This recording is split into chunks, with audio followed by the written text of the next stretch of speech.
Deuteronomy chapter 15. At the end of every 7 years you shall grant a release. And this is the manner of the release. Every creditor shall release what he has lent to his neighbour. He shall not exact it of his neighbour, his brother, because the Lord's release has been proclaimed. Of a foreigner you may exact it. But whatever of yours is with your brother, your hand shall release. But there will be no poor among you, for the Lord your God will bless you in the land that the Lord your God is giving you for an inheritance to possess, if only you will strictly obey the voice of the Lord your God, being careful to do all this commandment that I command you today.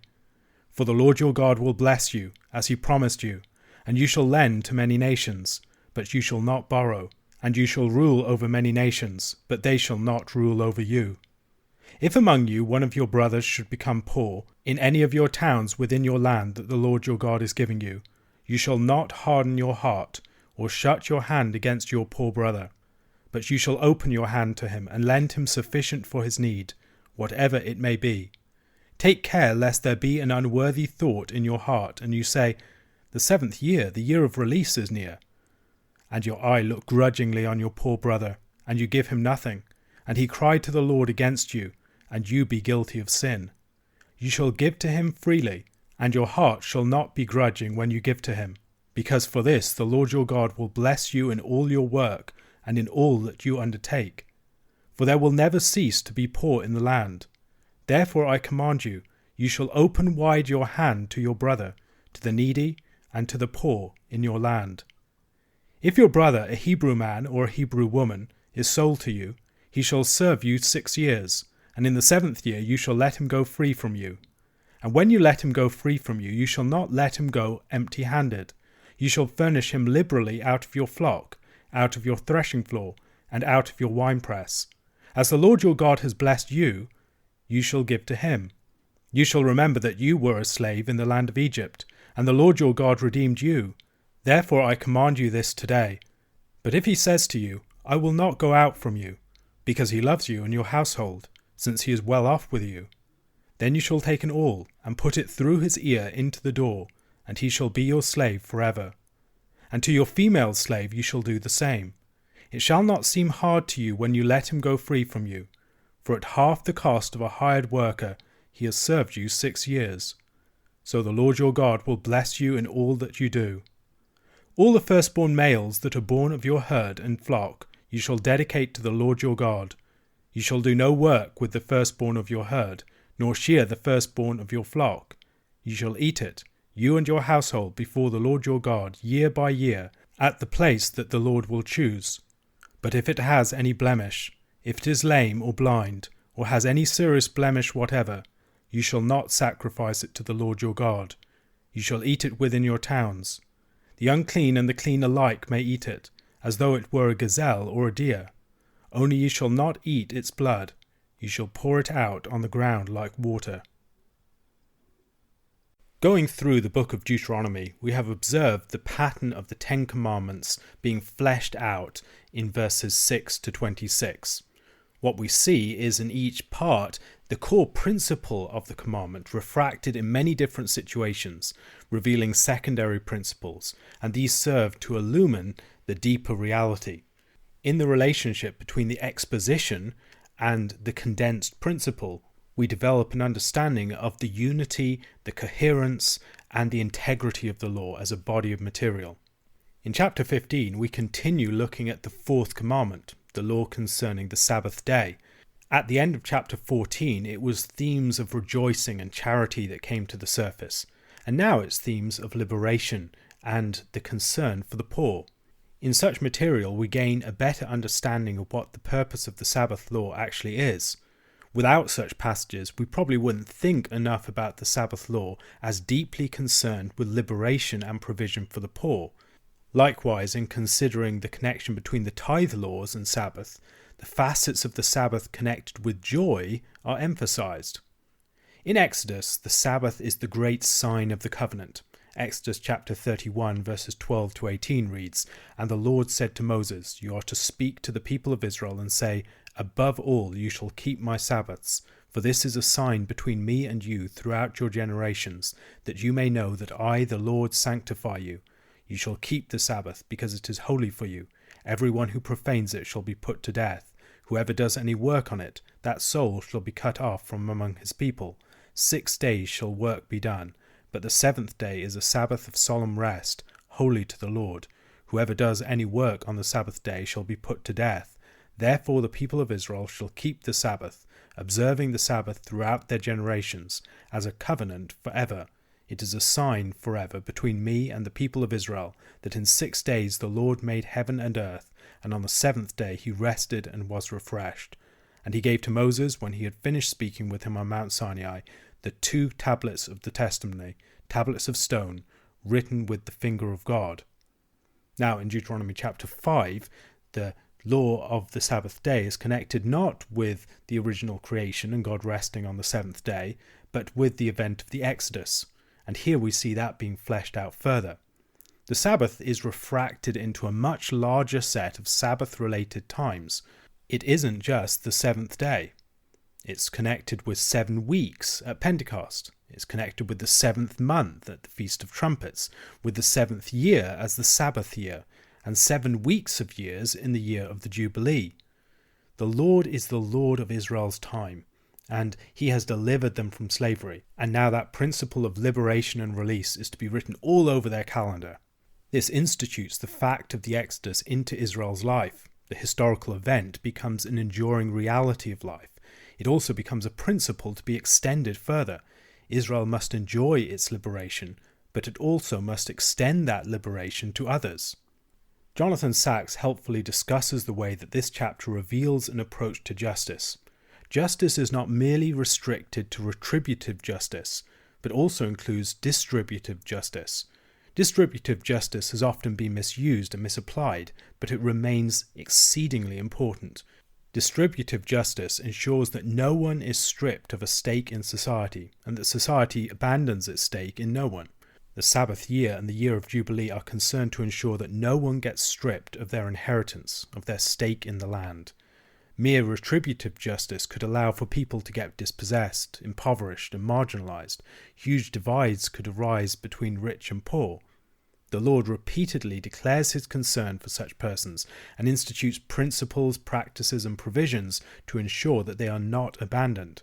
This is not an individualistic society of absolute private property. It's a covenantal society where the poor had a claim upon the divinely granted inheritance of the land that had to be honoured.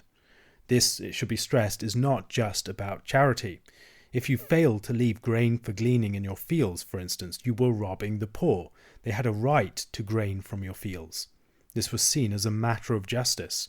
In the land that the Lord gave to his people, everyone must be able to enjoy the benefits of the inheritance, and everyone should be able to make a living for themselves. The year of Jubilee and the Sabbath year ensured that disparities between rich and poor could never grow too large. This chapter has 3 separate principles that it discusses. First of all, there's the remission of debts, that in the 7th year debts would be released, and so people could not be destroyed by crushing debt. It's a principle not too dissimilar from our principle of bankruptcy. It allows for some sort of relief from debt that would otherwise crush people. Following this, there's a complication that arises. The complication is that people would not want to lend to the poor and people in need if they saw that the Sabbath year was approaching. And God deals with this very directly, calling his people to engage in charitable lending. They should not be calculating, trying to avoid lending money to people that they fear they might not get back. The final principle places limits upon indentured servitude and encourages a practice of indentured servitude that is benign and gracious. The Lord lays an obligation of charity upon his people in this chapter, an obligation that he himself will enforce. They must not be calculating in their dealings with one another, each trying to secure his personal advantage over against the other. Israel is to enjoy loving fellowship with each other in the land. They should pursue a common good, a way that they can all prosper together rather than each at the expense of others. This would inform the way that they did business with each other. It would limit the degree to which parties in business transactions would be separated from each other. The ideal would be both parties prospering together, or if they did not prosper, that one party wouldn't take advantage of the other, but both would bear the loss. Israelites had an obligation upon them to assist the poor in their midst, to try and get the poor back on their feet again, not just as a matter of voluntary choice, but as a duty placed upon them by the Lord, who gave them the land. But the obligation isn't the same as coercion. The law's intent is that they would do this joyfully and willingly. Much attention is given to the appropriate posture of heart to the person in need. In verses 9 to 10, take care lest there be an unworthy thought in your heart, and you say, the 7th year, the year of release is near, and your eye look grudgingly on your poor brother, and you give him nothing, and he cried to the Lord against you, and you be guilty of sin. You shall give to him freely, and your heart shall not be grudging when you give to him. And then in verse 18, it shall not seem hard to you when you let him go free from you, for at half the cost of a hired worker he has served you 6 years. The Lord cares what's in the heart of his people when they're engaged in these acts. He wants them to do it willingly, not as a matter of coercion, but as an obligation that they're fulfilling from the heart. The law of the book of Deuteronomy is not regular law, merely enforced upon people from without by magistrates and civil authorities. It's ethical instruction. It's designed to be internalized, to be lived from the heart. How you feel about fulfilling the law really matters. And there's teaching within this law that simply couldn't be enforced. The idea of the duty to give a charitable loan is enforced by the Lord himself. Indentured servitude was supposed to function as a means of security for the destitute and the indebted. Here it's presented as something that should be ordered towards manumission. The intent of slavery is to give someone the means by which they can live as a free person. The slave should be provided for. The slave should be set free in the Sabbath year and liberally given both training and resources to get himself started in independent life for himself. The story of Jacob might be in the background here. Jacob, who was not treated righteously by his uncle Laban. Israelites should remember their own liberation from slavery. They have been in the position of the servant, and they must treat their servants in the way that they would like to be treated. Such indentured servitude was supposed to be so benign that a desire to remain in the state on the part of slaves, on account of their love for their generous and good masters, was supposed to be common enough that there would need to be a law made about it. Much of the logic of this chapter depends upon beliefs concerning the Lord.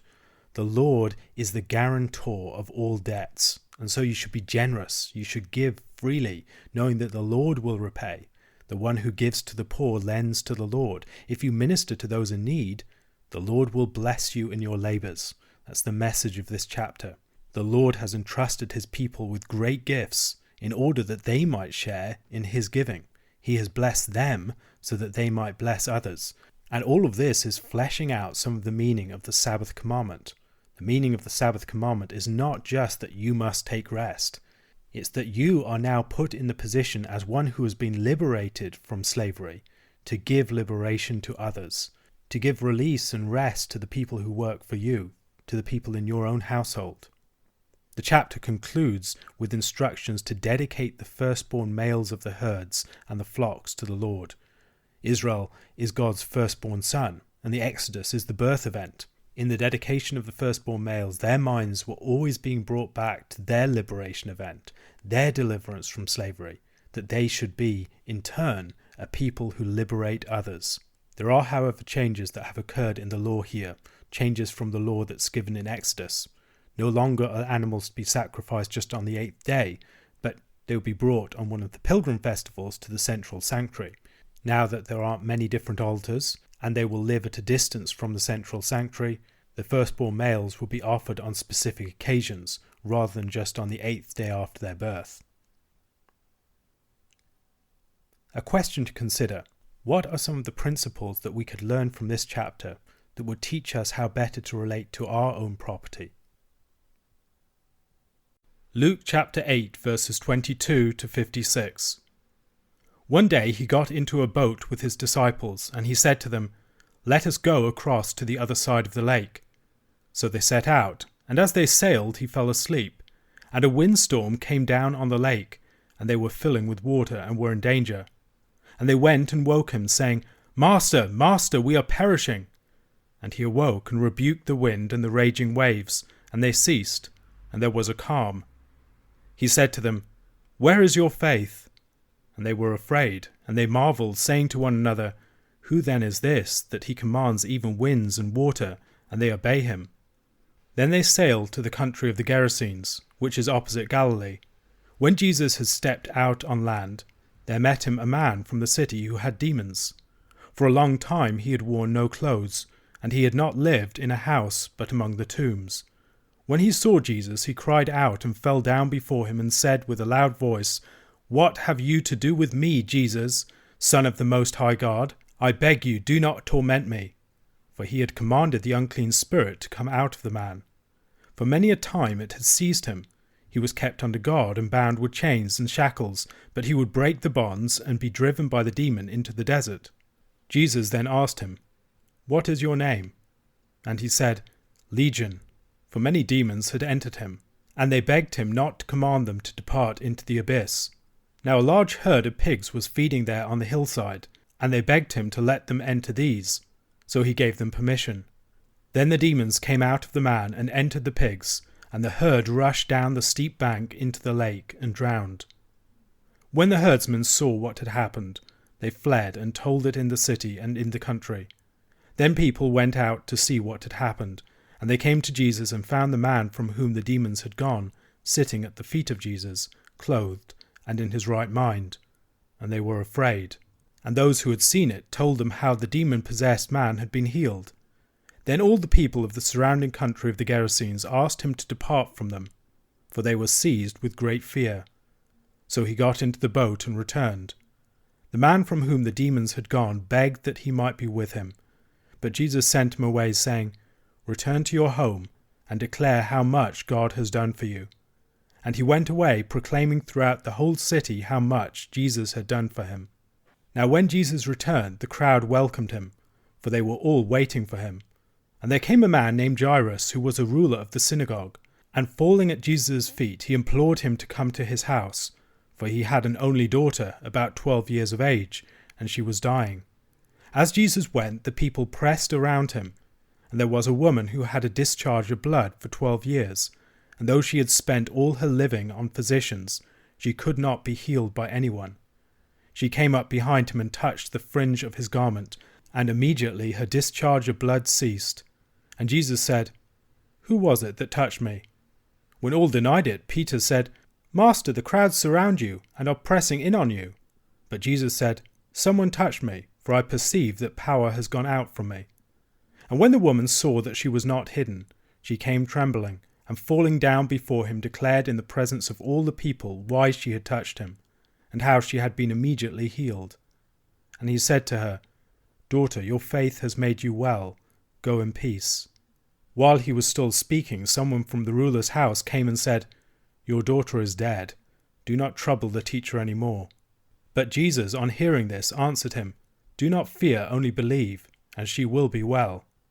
And when he came to the house, he allowed no one to enter with him, except Peter and John and James, and the father and mother of the child. And all were weeping and mourning for her. But he said, "Do not weep, for she is not dead, but sleeping." And they laughed at him, knowing that she was dead. But taking her by the hand, he called, saying, "Child, arise." And her spirit returned, and she got up at once. And he directed that something should be given her to eat.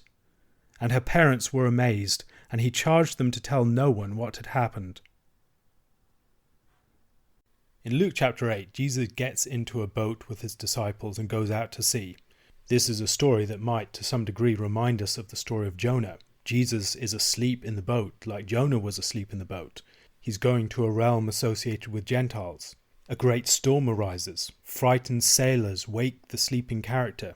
There's a miraculous stilling of the storm as a result of some action by the main character, and then the sailors marvel. Here, however, Jesus is not thrown like Jonah into the water. Rather, he is the one who calms the storm through his word. There's a reversal as well. Jesus rises and the storm sleeps. He rebukes the wind and the waves, much as he rebukes demons on other occasions. Perhaps we should see some connection between this story and the story of the resurrection. Jesus is asleep in death. Jesus rises up and stills the power of death itself. Jesus is in control of the situation, even though he seems to be completely out of control and disconnected in sleep. In this story, then, we probably have a sign of what is yet to come. They go to the realm of the Gerasenes. It's a Gentile region. There Jesus encounters things associated with great impurity, demonic possession, tombs, and pigs. And there's an extensive description of the demon-possessed man. They try to bind this man and they can't bind him. Jesus is the one who ultimately will bind the strong man, Satan himself, one whose power is manifested in this demon-possessed man. The demons address Jesus as the eschatological judge. He's the Son of God who will condemn them to their ultimate fate. They do not want to be sent into the abyss. And perhaps this is an attempt to counter Jesus' power by naming him in some magical way.